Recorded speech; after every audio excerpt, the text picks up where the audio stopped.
It's also an art form. So, I mean, obviously, when it all starts when you fall in love with a character, and then you want to role play as that character.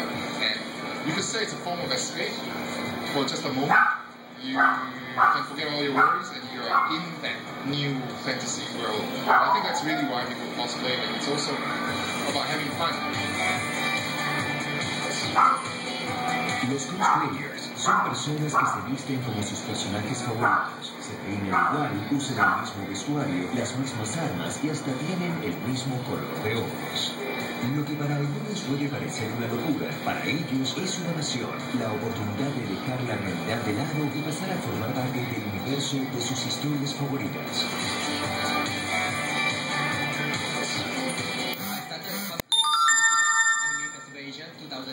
My first character was from Vampire Knight Zero Career, and the first time I cosplayed, I was really very excited, and I didn't know what to do. So I learned more as I came to this event and see very good cosplayers around me.